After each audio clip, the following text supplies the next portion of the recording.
Hello, hello.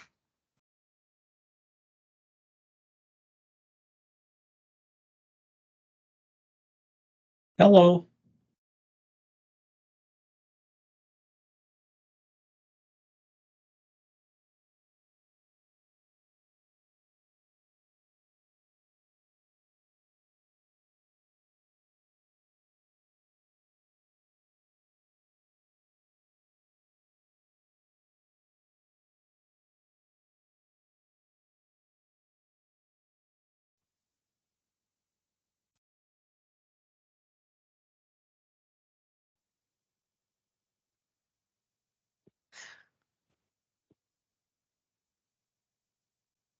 I'm interested to see how many colorful rushing backgrounds we'll see in the next few minutes.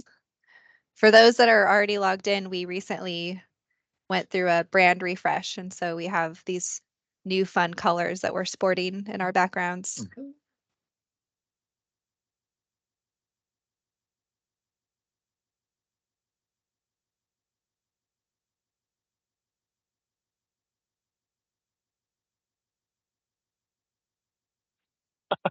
Damn. Hey, afternoon all. Almost afternoon, slightly before noon.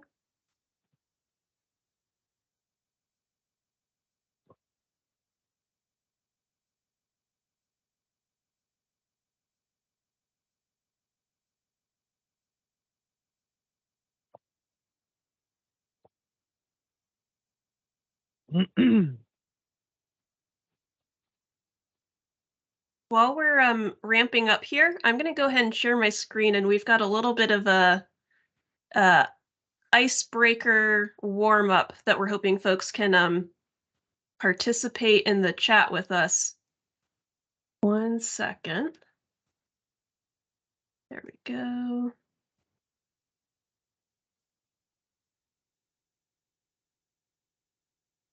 There we go. Is everybody seeing the screen okay? Yep. All right. Well, feel free to post in the chat. Let us know who's on the line, and we're hoping to hear from folks. What do you think the biggest impact change in 2018 was? So we're gonna use that as our little warm up while we're waiting for folks to join before we get started.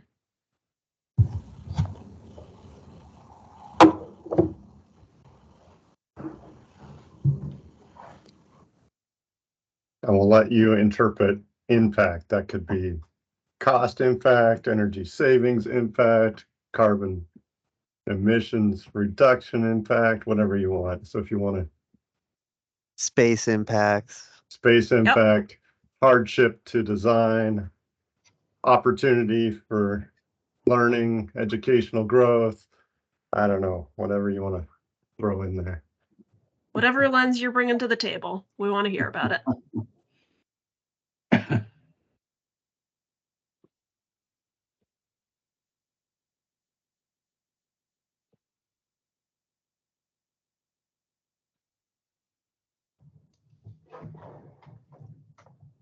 All right, seeing some good stuff start to come in about ERVs, heat pump central water heating systems. Don't think you're alone with those items on your lists.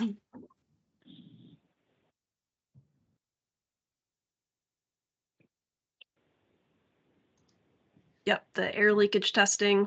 It's another good one.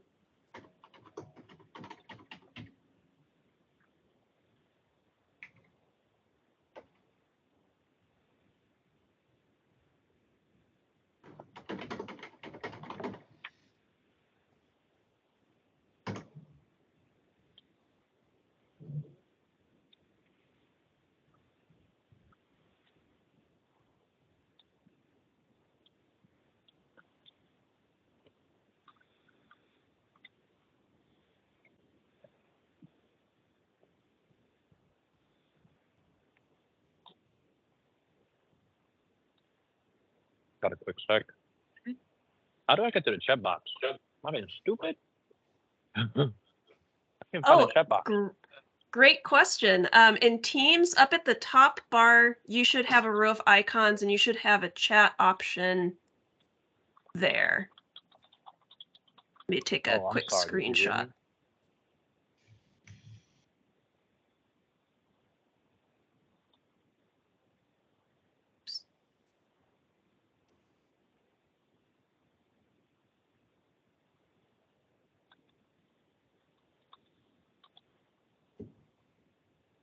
Just pull this over to show on the screen. If anybody is having any issues with accessing the chat here, you should have some header options in your Teams window. There should be a little button for chat. And I guess this is just a good housekeeping opportunity as well. There's also, you'll see here, a raise hand button. So as we're going through the session today, please do feel free to use that raise hand button or also post questions directly into the chat. And you all have ability to mute and unmute yourselves. We do ask that if you're not speaking, you do stay muted for the time being. But otherwise, if you have a question and we've kind of kicked the can over to you to chime in, do feel free to unmute yourself and jump in. So I think we are just past noon. Let's go ahead and get started here. Thanks to everybody for posting in the chat. Great to see so many folks on the call, and good to hear a little bit about what folks have been grappling with in the last code cycle, and we're excited to talk a little bit about what's coming up for the 2021. So Eric, I'm going to kick it over to you to start our initial intros. Okay, so yeah, today we're going to be having a session focused on the 2021 Washington State and Seattle energy codes in regards to multifamily building types. I'm Eric Vanderbay. I'm a principal here at Rushing and chief of engineering. So today, like I said, we'll be focusing on that. Andy, you want to introduce yourself? Yeah, Andy Burnham with Rushing. I'm an associate principal here, and I manage our energy services group. So love talking energy code. Very excited to chat with you all today. Nathan? Hi, Nathan Miller, also with the Energy Studio at Rushing, one of the common voices or faces that you'll see when we have energy code discussions. Reed? I'm Reed Rushing, principal with the mechanical group. I'll be sharing a couple mechanical updates today. And just one other quick note, we've got plenty of other experts from Rushing here on the call. We're hoping to keep this discussion conversational, and so you may hear some other folks chiming in too. We've got a lot of folks on the line here to support the discussion. So quick blurb about Rushing. We are your local Seattle experts in MEP consulting, lighting design, energy consulting, sustainability consulting, and commissioning. So those are our 7 studios that we focus our services in. So yeah, quick introduction to that, and we'll just keep moving through here. Just a fun, I did a quick little word cloud based on folks that added comments in their registrations. So this was kind of the keywords that folks were excited to learn more about. No surprise, energy, code, multifamily, some items for construction costs, mechanical impacts, things like that. Good news for everyone. We're definitely going to get to all of that today. So just a quick agenda. We're going to start out by talking about what's driving the codes, what's kind of the context before we get into the details. And then we're going to kind of go discipline by discipline. We're going to start talking about envelope changes. We're going to talk about mechanical changes, plumbing changes, some electrical and lighting items. And then we're going to talk a little bit about the code compliance pathways, prescriptive, energy modeling. And we're going to lightly talk about other policy things happening outside of the codes. And then we're hoping to reserve about 15 minutes for open discussion, Q&A. So in the meantime, please do post questions into the chat, and we'll either, if we've got time, talk through them quickly while we're on the slide, or we'll kind of come back and scrub through that list for the end Q&A discussion. All right, so with that, Eric's going to tell us a little bit about context, why are we talking about this? What drives the energy code changes in Seattle and Washington State? Okay, super high level. So these changes are essentially state mandated. So we have pretty lofty goals of the state to develop an energy code by 2031 that achieves a 70% reduction in net annual energy consumption, to also build zero fossil fuel greenhouse gas emissions homes and buildings by 2031. And then one of the recent changes that happened for the 2021 code cycle was redefining how these changes, so they still must be technically feasible, they have to be commercially available, but the latest definition now says develop to yield the lowest overall cost to the building owner and occupant while meeting the energy reduction goals. So that basically means, you know, we can look at this holistically as a state on how we're going to achieve that goal. Seattle and Washington State have been deeply lead the country in development of energy code and how we construct buildings. And as we've seen, recently in the news, a lot of this is not just about our energy efficiency, but it's really about our resiliency in the built environment as a whole. There's an interesting article yesterday in the paper about that, if you saw that on the front page of the Seattle Times. So where are we at the state process? We, on the commercial code, we're pretty much back to being close to on track with the development. We're trying to be between kind of that linear path in red and between the blue path. And again, this is, so we are moving forward. We are, developing codes that meet our target there. Go ahead and jump Seattle. Seattle's a little bit different. They have a goal in their resolution from 2001 to essentially develop a code that's 20% more efficient than ASHRAE 90.1. And so, that's a pretty aggressive goal. There isn't any specific check and balance on that based on, cost, but that's their goal. There's also goals in regard to the reduction of greenhouse gases and, no use of fossil fuels.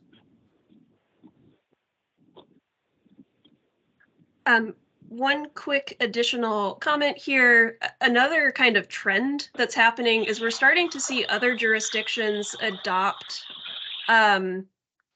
Seattle's amendments to the process. We saw for the 2018 code cycle, City of Shoreline, Bellingham, unincorporated King County, they all adopted energy code amendments that were modeled off of Seattle's.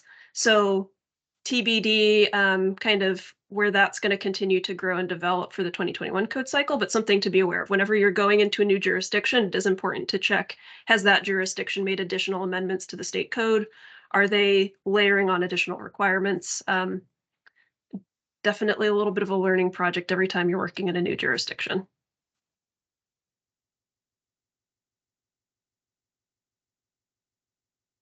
So yeah, what we'll cover today, we're going to be focused on the Washington State and Seattle codes. As you know, there's been a huge amount of proposals at the state level again. There's a lot of traction nationally using Washington's code to move the model code forward, whether that's ASHRAE 90.1 or the IECC.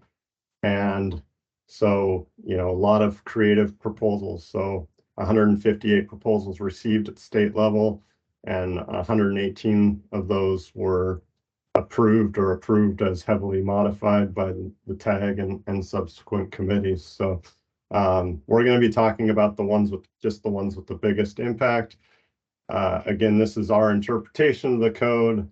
Always, confirm with your designer or engineer of record and the local AHJ on the enforcement of that. But we're going to talk, what we think are the major impacts today.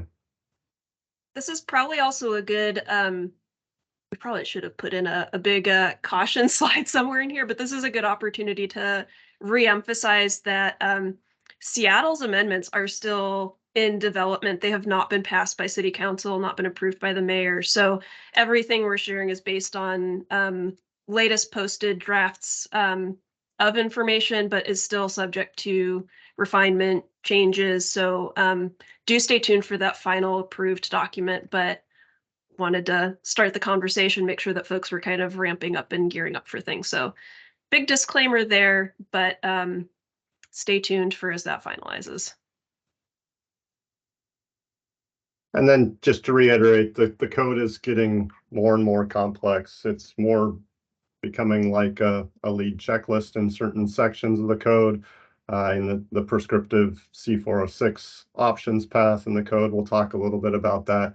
But early design team engagement on how you're going to comply with the code, which code path that you want, which compliance path you want to utilize, which measures you think are the most cost effective or give the best benefit for your project is good to start early. And so you know, having an energy consultant on the project early to kind of guide the team is definitely something that we think is very important at Rushing, and is a way that we are selling integrated design within team structures.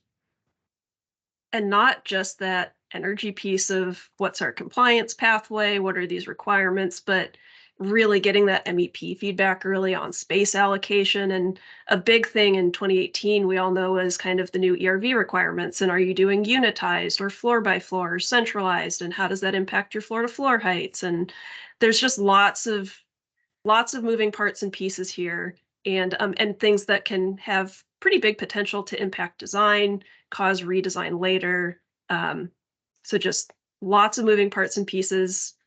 Our jobs are only getting more complicated, but yeah, again, just that kind of really getting that input early so that you don't have any nasty surprises later on. All right, so with that, we are going to jump down and start talking about envelope changes. We're going to pass it off to Nate to talk us through some pretty significant items there. So the biggest impact in the 2021 code cycle on envelope design, you're probably going to see it in glazing, selection, and quantity. So you can see here on the slide that we're not really changing the opaque system so much, or you'll see that later on. There's some minor changes, but one of the big factors at the state code level is that all the glazing U factors, that's the glazing thermal performance values, have been kind of lowered by 10 to 15%, meaning we have to, you know, the baseline we compare to is a higher performing building, and we have to kind of up our game to make a code compliant building. These arrow charts here kind of show you relatively under both the 2018 code cycle on the bottom and then under the 2021 code cycle on top, kind of what sort of glazing system performance level do you need to target to achieve higher and higher glazing percentages on your building. So at the left of the chart, we can see, you know, under both code cycles, if you're trying to get about a 30% glazed multifamily building, you'd be fine with about, you know, with a pretty standard double pane system, whether that be curtain wall, window wall, vinyl, whatever. But under the 2021 code, we're going to start seeing those alternate systems that are higher performance creep in at lower glazing percentages. So we're going to start seeing the need to introduce either some amount of triple pane, maybe not the whole triple pane all around the building, but introduce some quantity of triple pane, or, for example, add a second low E coating on a double pane system, which allows you to achieve a lower U factor, a superior U factor with a double pane system by basically making the IGU more effective. The IGU being the insulated glazing unit, your glass insert. The second low E coating effectively reflects heat back into the space that otherwise would have radiated out. So it makes it more efficient during that heating season, which is when we're most concerned on an energy consumption level. But there are also downsides to a second low E coating. It can introduce a higher risk of condensation forming on glass because the glass pane itself stays cooler because it's reflecting that heat back into the space. So we do want to note that it's, there's pros and cons to all these decisions. It might be cost, it might be structural weight with like a triple pane system needing more support, or it might be a condensation risk analysis on a second low E coating. Again, the overall takeaway though is that you'll start needing these more unique glazing system types at a lower glazing percentage threshold in the new code cycle. For Seattle specifically, there's some interesting changes there. Whereas in the previous code cycles, the glazing percentage was uniform for all building types. The code target glazing percentage was uniform for all building types. Now it actually varies depending on what type of building you have. And so, for example, focusing just on the multifamily options, there's more categories in this. If you're targeting kind of a mid-rise multifamily building up to seven stories or less, the code target is a 30% glazed building. Now there are ways we can exceed that, but that's kind of the starting point of discussion.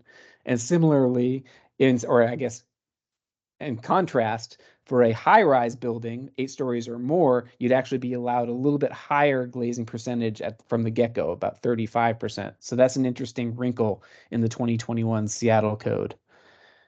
Additionally, and this is a big one for Seattle, we're not talking Washington State here. In Seattle, there is a new requirement that essentially, right off the bat, 20% of the glazing installed on the project must be quote-unquote high performance, which is more or less targeting like the level of performance you would see from a triple pane system. It doesn't say you have to use triple pane glazing, but it gives us U-factor performance targets that are in that range of glazing system type.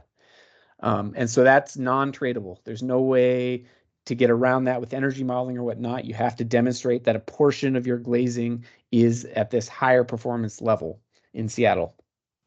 And then next, moving on, how do we allow for more glazing than that 30 or 35% glazed building that I was referring to? There's options for adding more of this high performance glazing, so you can get an extra 5% glazing for increasing that amount of high performance glazing in your building right off the bat from 20 to 35%. And then similarly, you can go get an extra 15% or so glazing if you go all high performance glass.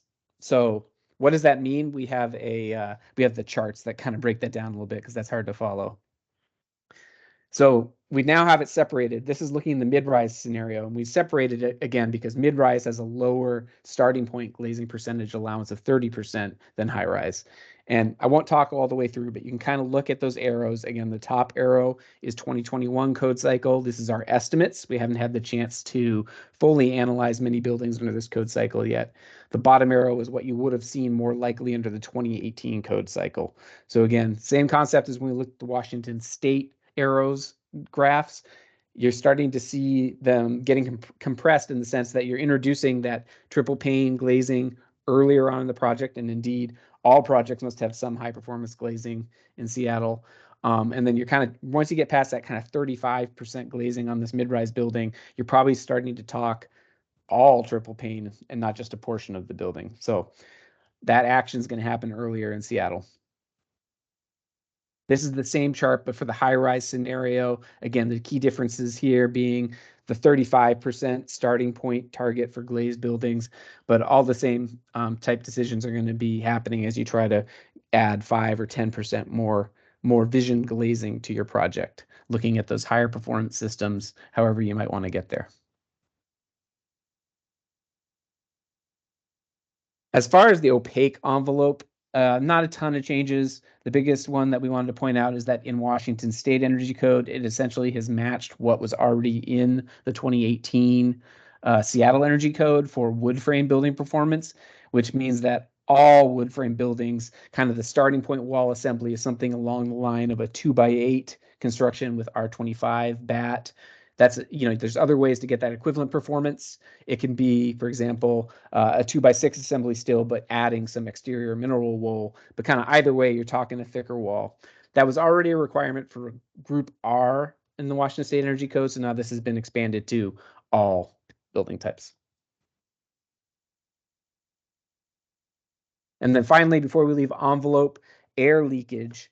testing is, again, an important thing to focus on, especially get those building scientists and building air leakage consultants involved early so they can make sure that we're on track to hit these targets.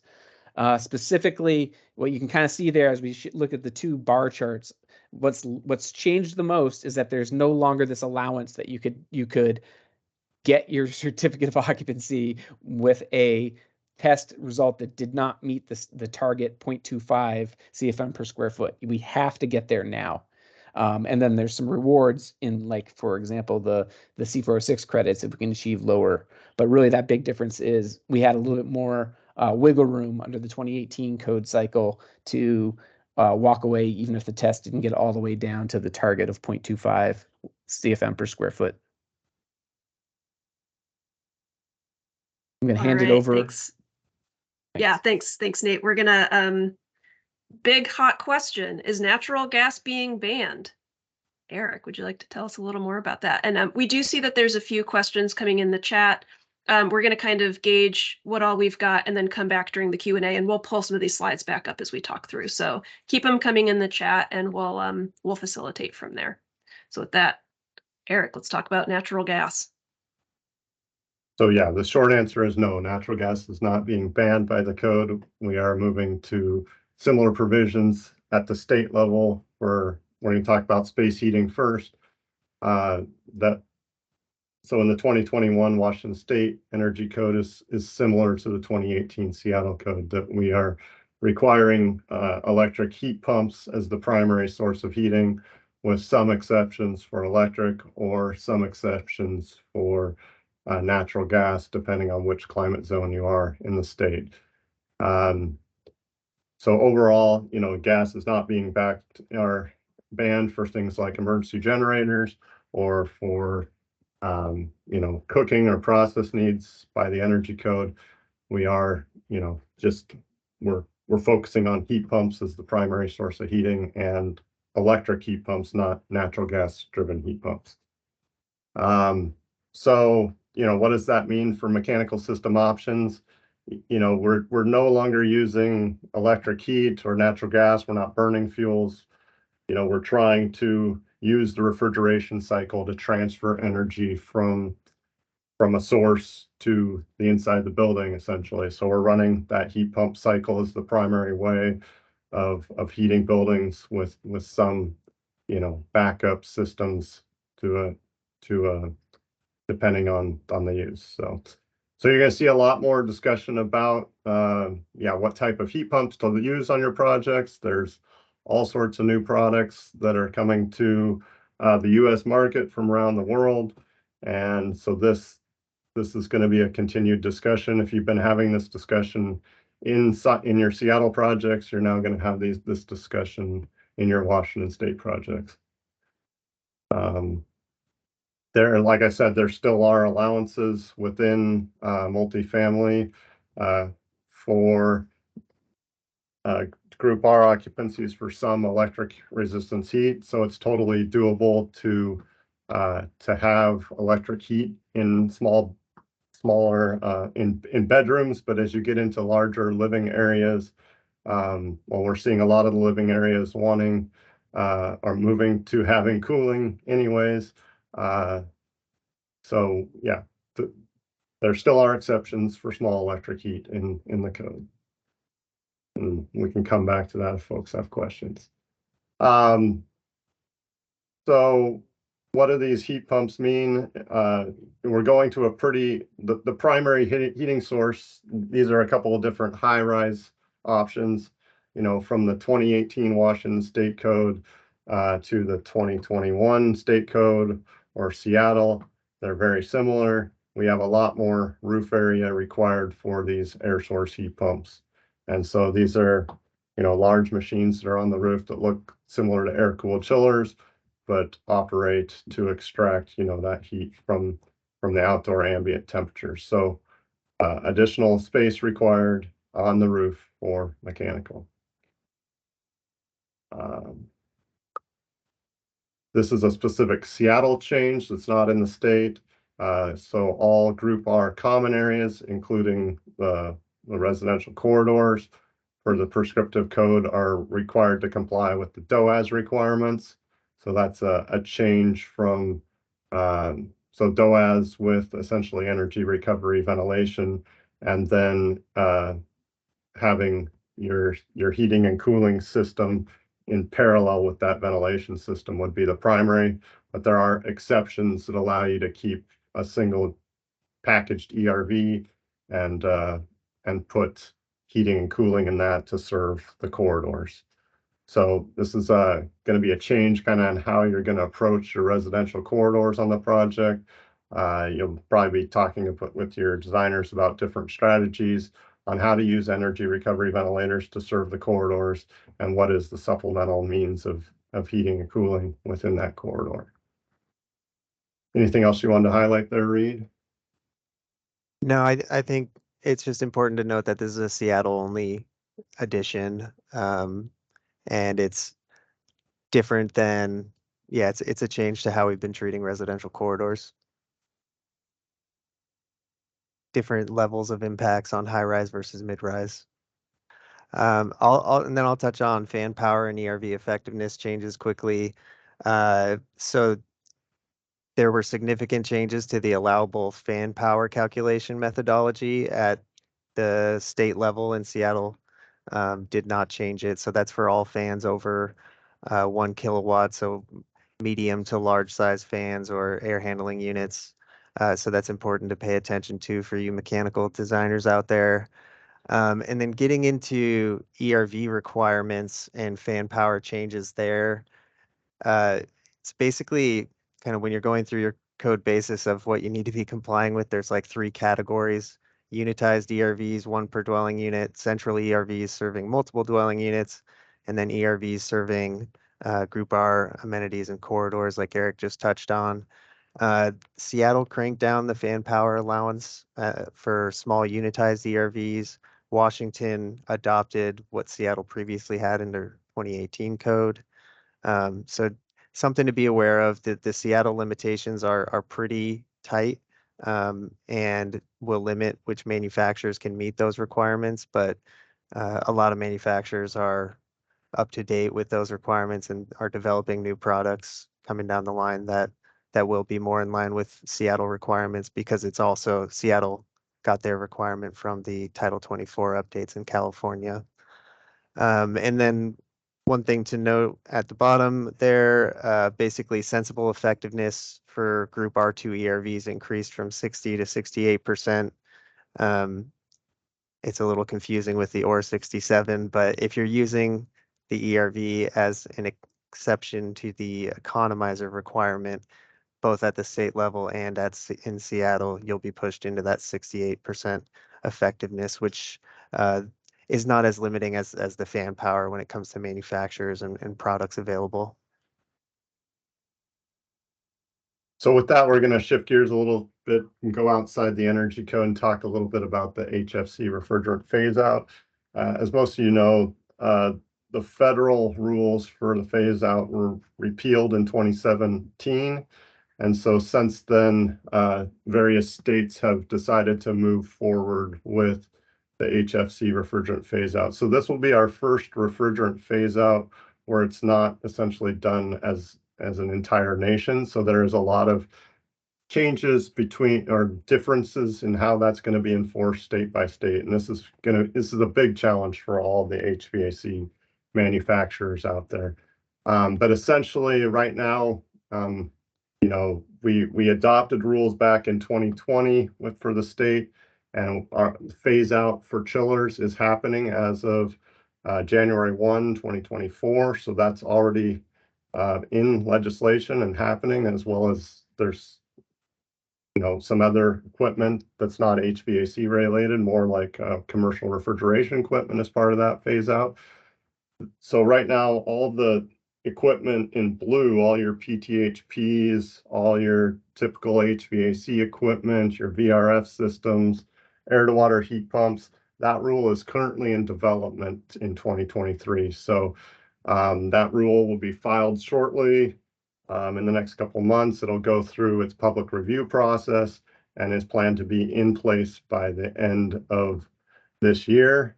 and basically go into immediate effect 30 days after that. So, so if you're interested in HFC phase outs, this summer is a good time to get involved. So we are, you see these dates. So like PTHPs, the phase out is happening January 1, 2024.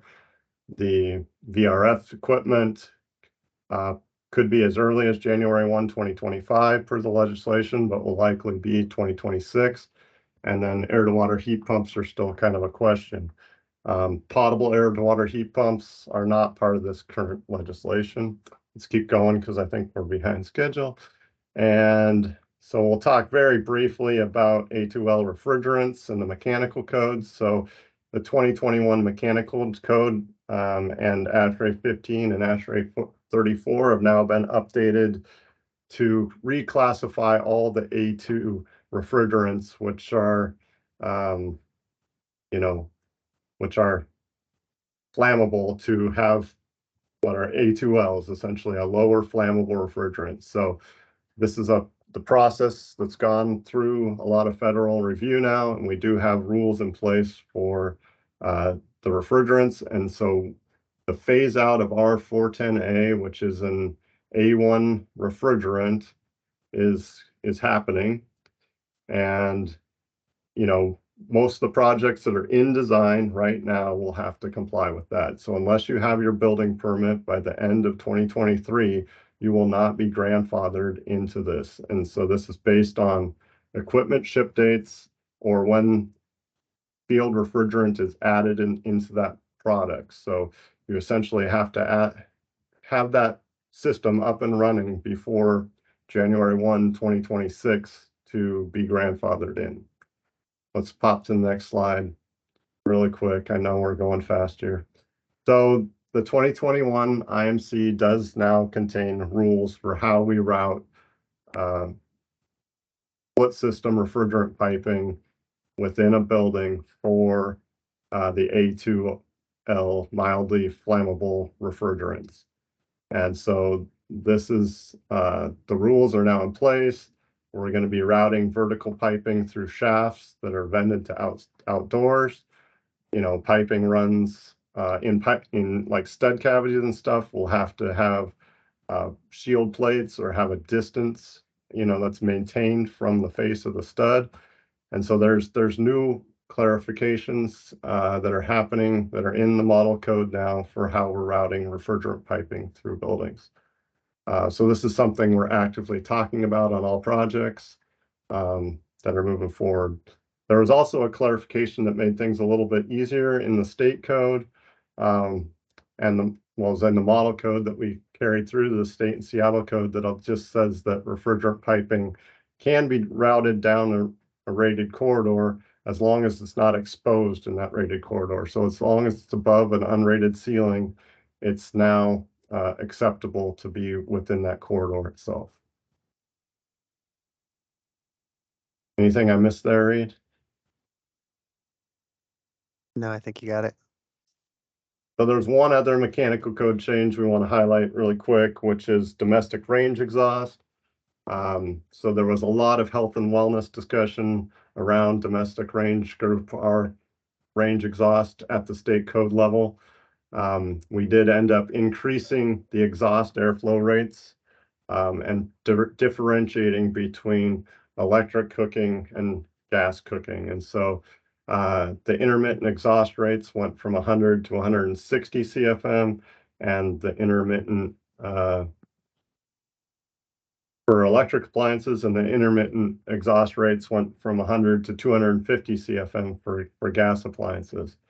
We've also, essentially, all these are going to be in, for all the layouts, these are going to be open kitchens, essentially. It's defined in the mechanical code, which removes essentially the option for using recirculating range hoods.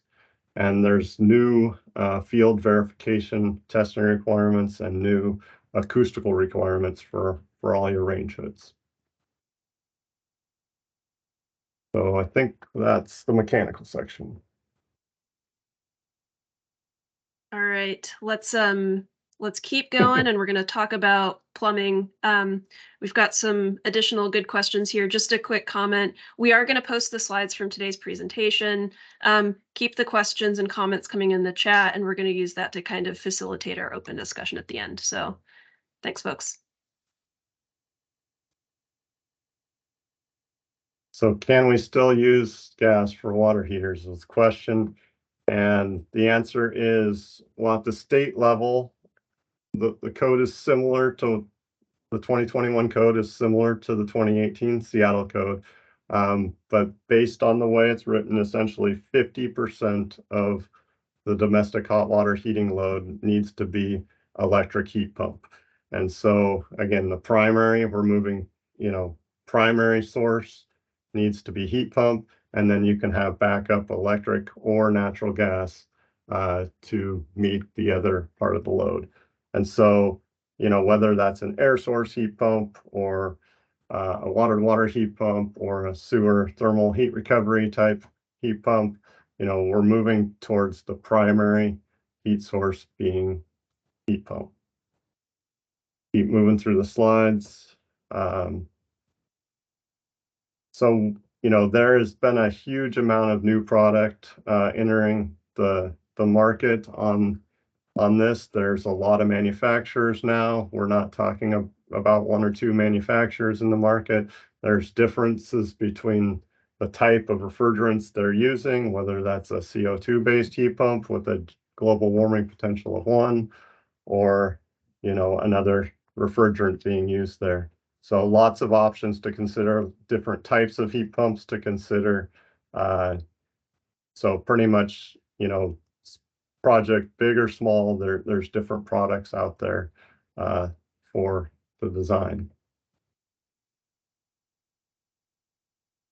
So this kind of just outlines the key differences between Washington State 2021 and Seattle, where we have 50% of the capacity versus 100% of the capacity. And then in Seattle, again, no fossil fuels for backup. It's electric backup. So electric heat pumps with electric backup. Another pretty big change at the state code level was to allow the use of Appendix M for sizing the domestic hot and cold water piping throughout the building. So this is one of the changes that happened in the code that reduces construction costs. So we know that our plumbing fixture flow rates have reduced over the years, and so the Appendix M allows us to take that into account and to downsize the piping. Seattle Energy Code requires the use of Appendix M, so you'll need to make sure your plumbing designers understand how to size per Appendix M, and you can go up to 1 pipe size larger than as required by Appendix M. So this is going to increase the complexity of the design calcs on the plumbing design side.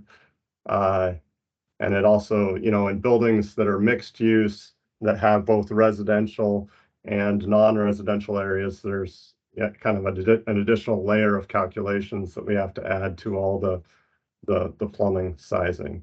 And then, within the both the Seattle and Washington State codes, there are C406 credits available for utilizing the Appendix M sizing. So. And I'm going to just interrupt for a second there we'll talk about this a little bit more in a few minutes, but just to kind of show for Washington State, using that straight Appendix M sizing gets you all of your C406 efficiency credits. Quick conversation. All right. Let's go ahead and keep on moving. Eric, I think let's kind of blast through these last couple plumbing items, and then we'll jump over to electrical. Yeah, so the state did add additional piping insulation requirements for domestic hot water piping, similar to 2018 Seattle provisions, and for domestic hot water storage tanks. And then we'll jump to the next slide. So larger pipe sizes, more space required in your ceilings for plumbing. there are additional kind of credits available, and domestic hot water systems and multifamily consume a lot of the building energy usage, but also the domestic hot water circulation systems, keeping that system warm all the time. So there's a big emphasis in both the Washington State Code and the Seattle Code how to optimize those domestic hot water recirculation systems. So with that, Andy is going to be talking more about on-site PV. Big spoiler alert, big change coming for PV. So for Washington State, this was a really, really big amendment. Is previously for Washington State, there's been an optional renewable energy appendix that certain jurisdictions have chosen to adopt. What's new for 2021 is now that that on-site PV requirement is now mandatory. And it's a pretty big jump in terms of it's 0.5 watts per conditioned square foot of all conditioned area, which is double 2018 Seattle's renewable energy requirement. So it's a pretty big jump. There are some exceptions and some language about what to do if you've got roof coverage limits, impacts from shading of adjacent buildings or other things like that. So do take a look at that early on to figure out what exception options there are versus what you can fit. But that's a pretty big jump. Another big thing that's new is there's now a pathway to do offsite renewable. And that can partially be used for C406 credits, that can partially be used for credit in there's a new metric for the C407 energy models. We'll talk a little bit more about that. But those are some pretty big moves at the state level. What's new for Seattle is that building off of that, the requirement is bumping up again to 0.75 watts a square foot. And then there's just some there's different requirements and exception options for Seattle versus the state. Seattle's created a solar fund option where you can put money to a solar fund that supports affordable housing. You can locate PV on an affordable housing project and use that for your code requirement. So there's just a number of different exceptions and pathways, things to consider and work through on your Seattle projects. Another item that's not energy code, but we're still going to sneak it in today. We're going to talk a little bit about EV charging. Nick, I see you just unmuted and popped up, so you want to share that with us today? Thanks, Andy. Yes, I think a number of you may have already been getting sneak peeks of this, but the two big points of news for the EVC for the state is, yes, number one, there is a ratcheting up of requirements. So you can see from 2018 to 2021, we'll have now a day one EV charger requirement, level 2 EV chargers. And then for residential projects, the EV readiness increases from 10% to 25%. And then the EV capacity beyond that remains the same at an additional 10%. One thing that 2021 did is put better clarification as to the implementation of automatic load management system, or another acronym, ALMS. And that allows us to basically right size the service capacity so that you can see this kind of tamps down the electrical load requirements to basically 50% for the EV readiness and 50% for the EV capacity. So makes it a little more realistic. And while the new code requirement is going to ratchet up to require the day one EVC, I'll just make a note that it's somewhat in tune with the market. Year and a half ago, we used to have clients that were saying, okay, what do we need to do for code? And now we have clients said, well, don't worry about code. Here's what we want to do. So. And Nick, one additional item on that, correct me if I'm wrong, but Washington State did pass some legislation that's going to significantly limit sale of internal combustion engine vehicles in 2030. Is that right? Like that being another kind of driver that beyond code. Yeah, for state of Washington. Great, thanks. Okay, we are a little bit behind, so we're gonna really kind of hit the gas pedal and kind of crank through a few more items so that we've got time for Q&A. This is a pretty quick one for Seattle, some minor changes to submetering requirements for parking garages, so keep an eye out for that. You may have some additional submetering for your projects with parking facilities in Seattle. Another significant Seattle modification is electric ready commercial kitchens. And so, oh yeah, you're right. Thank you to the person who said gas pedals aren't allowed. The accelerator. We're gonna just keep on going here. Electric ready requirements for commercial kitchens. So if you are installing gas-fired appliances in a commercial kitchen space, there's going to be a new requirement to provide an electrical panel within or adjacent to the space, sized at an equivalence for the capacity of the system. Gonna pretty quickly buzz through for multifamily. There's less kind of big ticket items happening in lighting. Seattle's introducing some new dimming requirements. In general, LPDs are cranking down a little bit. It varies by occupancy type, but on the order of 5%. But the key thing here is we're just seeing increasing movement towards stringency in these requirements, more control requirements. Lighting is not an add-on. That's something that needs to be thought about early, needs to be kind of integrated. The earlier that you're thinking about it, the more it can be integrated to the design and not just a dingy hallway that's kind of barely meeting illumination requirements. So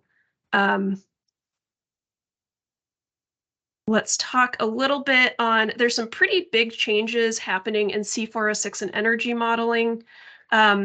Both of those two code compliance pathways have introduced kind of second tier requirements.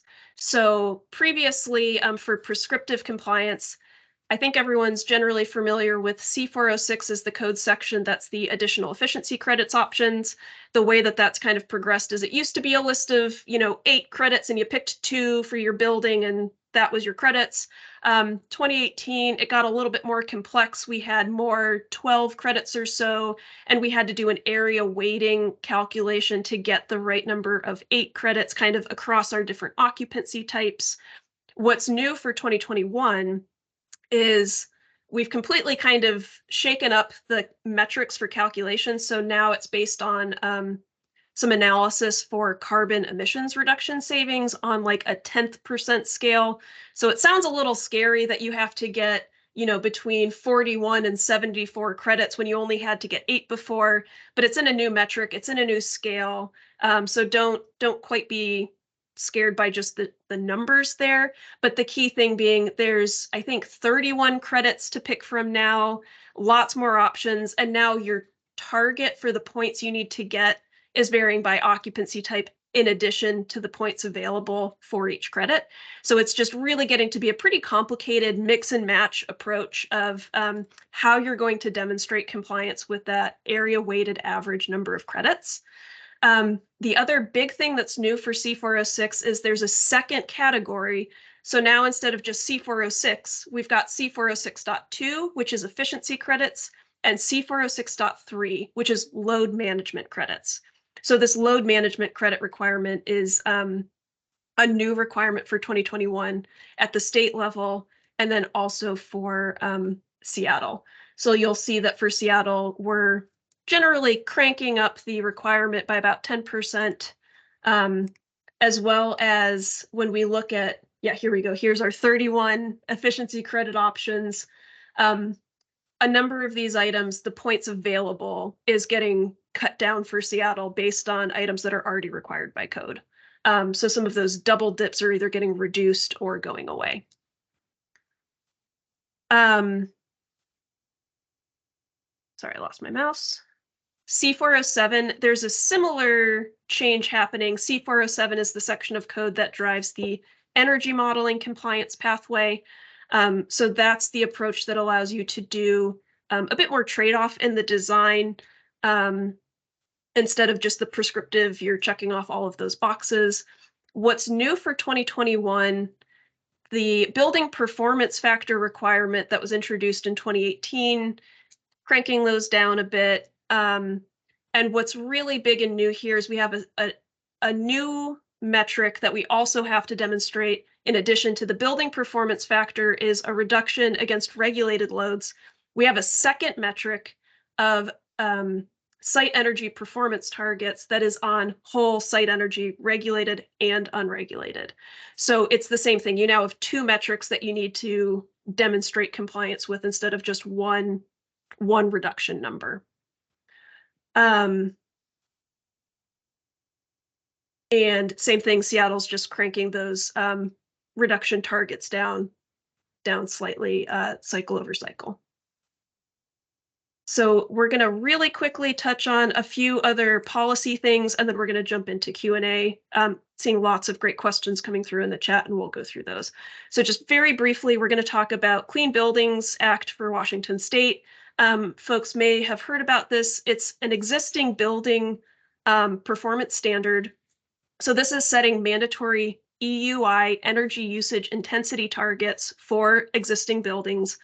The tier 1 goes into effect starting in 2026, cranks down based on the size of the building. So starting with biggest buildings, cranking down to all non-residential buildings, 50,000 square feet and greater. And then what's new is tier 2 is introducing buildings down to 20,000 square feet, and critically for today's session, multifamily buildings. So this tier 2 is still an active rulemaking in 2023. There's going to be a link over here. They're doing a bunch of workshops and taking public comment and doing outreach. So lots of info there. Commerce has a website with just tons of resources. So we've got some links in the slide deck that when we post, you'll have access to those links if you want to go find more resources. But this tier 2 that includes multifamily is going to go through an initial reporting phase and then a compliance phase for the next cycle. So FYI on that for the state. And then what's happening in Seattle is building off of that building performance standard approach and shifting it from an energy usage intensity, which is just fuel source agnostic of it's just a BTU is a BTU. And what we're doing is we're shifting it to an emissions performance standard. So that's where now we're acknowledging the delta in emissions for kilowatt hours used for electricity versus therms used for natural gas sources. It's following a similar compliance cycle and driving down towards net zero requirements in the 2045-2050 compliance cycle. So plenty more to talk about there. And we're just really briefly glossing over this today. We're going to talk in more detail at our June 14th session. So if this is a topic that you're interested in, register for that. We'll get into a lot more details. And with that, we've got 7 minutes for Q&A, not the 10 to 15 we were hoping for, but let's go ahead and dive in. Emily, can you kind of tee us up with? Yeah, I'm just gonna start going kind of backwards on the list, and we'll Great. see what we can get through. So I'm gonna start with one from Andy that's saying, what is the outlook for demand response from utilities? Any published studies in the Pacific Northwest for MEP system resiliency within the building to accommodate a shedded load? I'll just add a quick comment on that, my understanding is that at this point, the utilities don't have a lot of active demand response programs, but these requirements are about building up and building stock infrastructure that will be ready for when those types of programs come into effect. Nick, Eric, others, anybody have anything else to chime in on that? Yeah, that's my understanding, is having an infrastructure that's ready to receive that signal, which there's been clarifications in the 2021 code about that from the HVAC control side. And, these load management measures are, they're not in the 2021 IECC, but they were proposed for the Washington State Energy Code. And so, yeah, we are kind of one of the first codes in the countries to have these load management measures. All right, next question from Darren. In yesterday's energy seminar, Dwayne Donlin of Seattle indicated that he has seen less C407 energy models and more projects going with the prescriptive approach. Are you seeing this for 2018 codes as well? I can jump in a little bit here. Yeah, great. So in general, the big change happened from 2015 to 2018 code cycle when the envelope kind of backstop was introduced, which means that up until 2015, we could make up for as much penalty in the envelope compliance as we wanted, as long as we showed that we had savings elsewhere to offset that extra energy use. And in 2015, both Washington State and Seattle introduced a requirement that, did I say 2018? I meant 2018. That they introduced a requirement that you could be no worse than X% more heat loss in your building than you would be able to prescriptively build that building to. So Seattle said no more than 10% higher heat loss. State code said no more than 20. So because that introduced that backstop, it reduced some of the envelope flexibility that made C407 really, really attractive. That's the C407 being the energy modeling path. So there were some projects where that benefit, once it went away, there wasn't enough necessarily extra reason to do the energy modeling. But honestly, like for what we've seen on, for example, high-rise projects, is it almost always still makes sense to do the energy modeling path there. I'm talking high-rise, particularly multifamily. And for mid-rise, it can go either way. Kind of a lot of it's dependent on whether you want to go through that C406 prescriptive checklist or you want the greater flexibility of the energy modeling path. So is it less? Not necessarily in our experience, but the reasoning is different for going energy modeling versus prescriptive.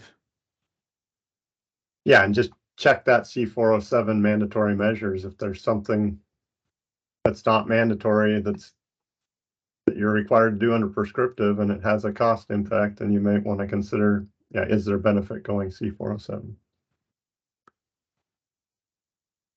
Okay, I'm going to ask a question that was earlier on in the presentation. I believe it was from the glazing section from Michael Willis. Is there talk of moving the cutoff at 8 stories and above? So that story cutoff is a story cutoff. It's not a high rise versus mid rise cutoff as in terms of the building code definition for high rise. My understanding is the 7 stories and less and 8 stories and more comes from Appendix G out of 90.1, which is the modeling protocol. Is that correct, Nathan or Andy? I believe so. I think, yeah, that's kind of set in the Federal Energy Code, so I don't know if there's any discussions about changing that.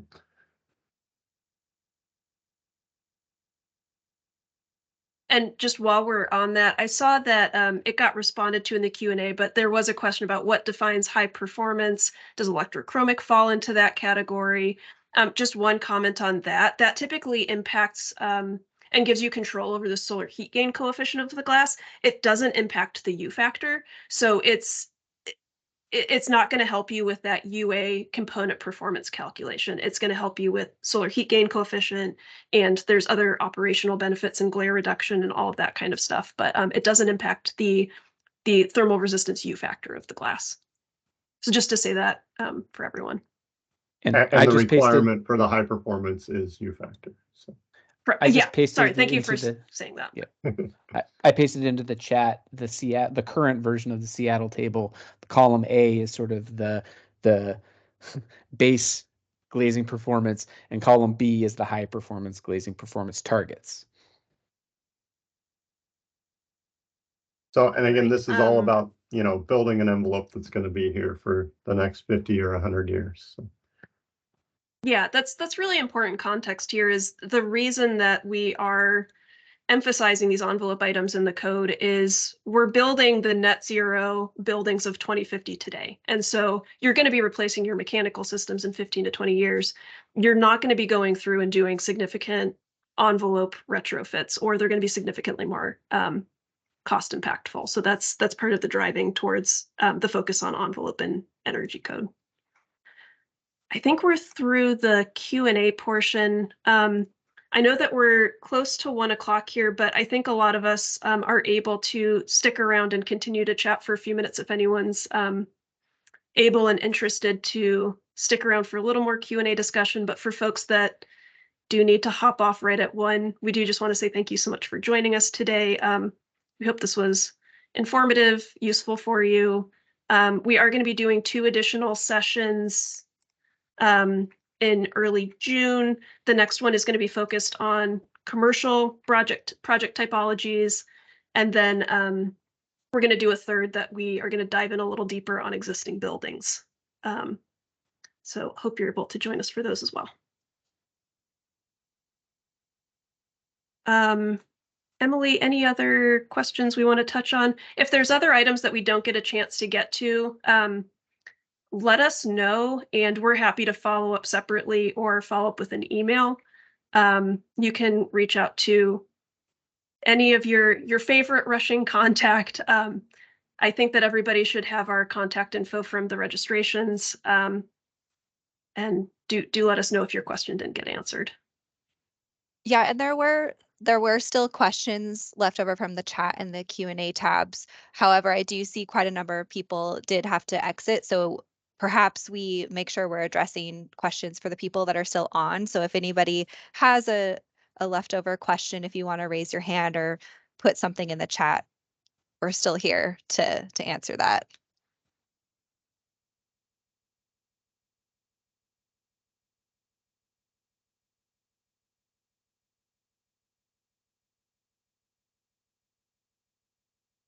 Hope Or everybody we can just enjoyed, maybe wrap up. We Yeah. we can go ahead and run through the questions, and we're still recording, and then we can post the answers in the recording. So Yeah, it looks like Benjamin just raised his hand. okay. Yeah, Benjamin, go ahead. All right.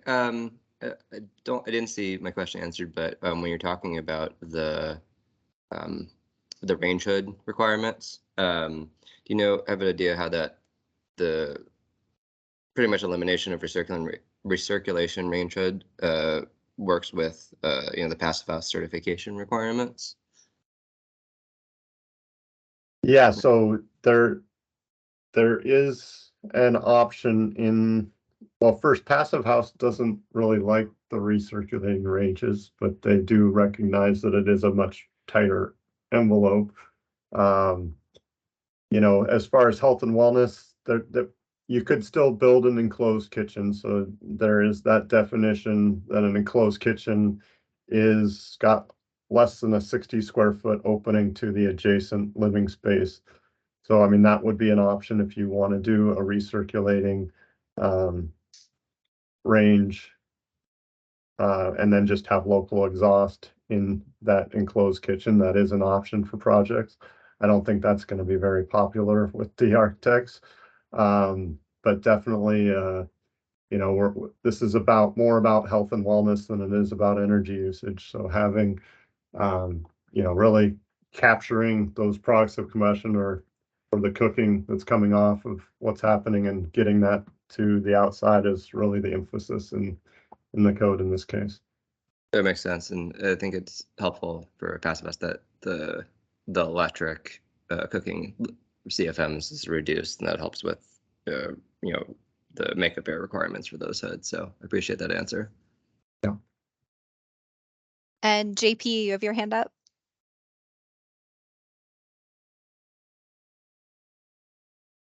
I was wondering if there were any consideration towards I1 or I2 occupancies and for populations that have diminished eyesight.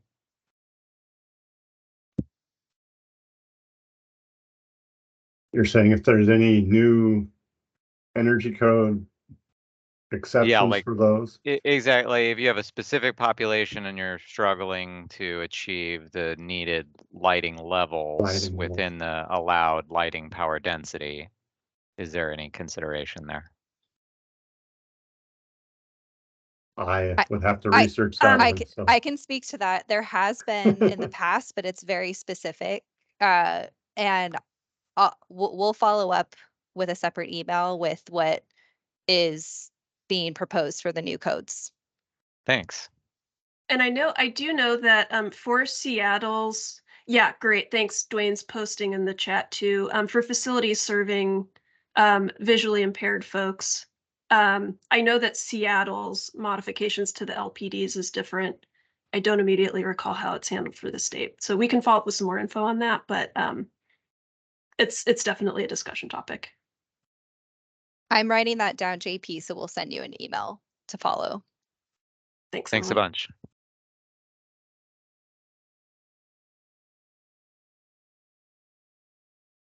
Dwayne asked how we're going to handle DOAS for residential corridors. So I think we're going ERV. Is that another whole hour session, just residential corridor DOAS units? Let me jump back up to our slide 1 second. ERVs with supplemental heating and cooling and trash room exhaust, not the lower, the trash room on the occupied floors, pulling our exhaust through there and recovering the heat off the trash room is probably going to be the base options that most projects are going to look at, especially in the mid-rise and lower high-rise. In the super high-rise, yeah, we're still kind of discussing different options for how to handle the corridors to help mitigate stack effect. You know, we're a big proponent of elevator lobbies, but it kind of changes the whole ventilation strategy if you're going to leave those doors closed during the winter. So now you got to ventilate each portion of the corridor and the elevator lobby separately. So yeah, it's a discussion in the 40-story high-rise residential world where we're going to go. Eric, I see you've got your hand up. Oh, sorry, Ben. I've actually 2 questions. The first one, is there a link to the 2021 Seattle Energy or building codes that we can put comments to, or has that been released yet to the public? A draft? Yes, Yeah. Go ahead, Andy. Reed posted it in the chat. Can refresh that so it's down at the bottom. Yeah.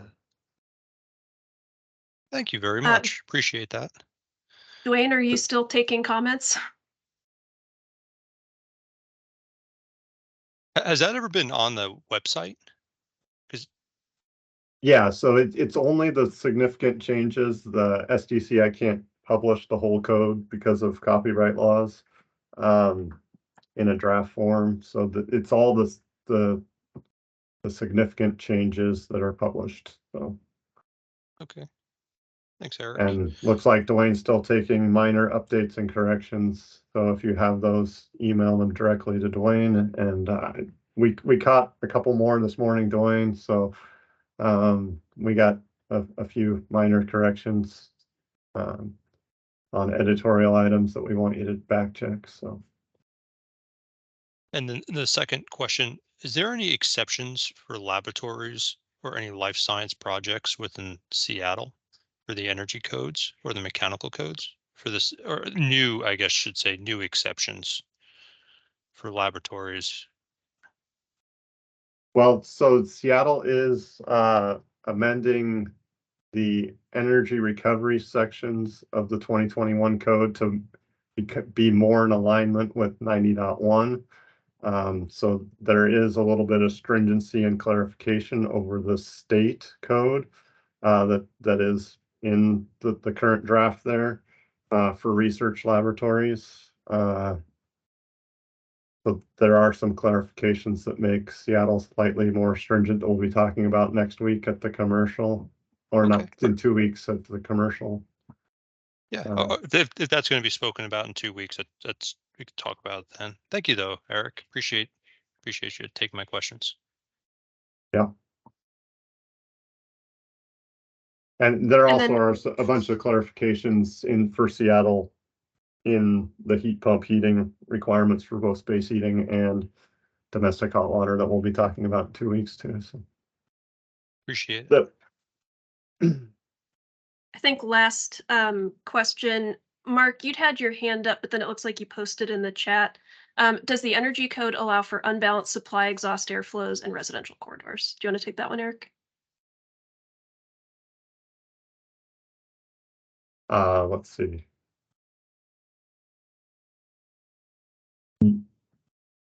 Well, kind of a loaded question, I guess. Let's see. So yeah, residential ERVs, there are very specific requirements of ERVs within the dwelling unit portion of the residential or the sleeping unit portion for the balance. Those same requirements would not apply to the common area corridors. Just the DOAS provisions would apply. So yes, you could have an imbalance in airflow but you still have kind of minimum effectiveness targets in the prescription sections of the code. There's a little bit more flexibility if you decide to go the energy modeling pathway. So.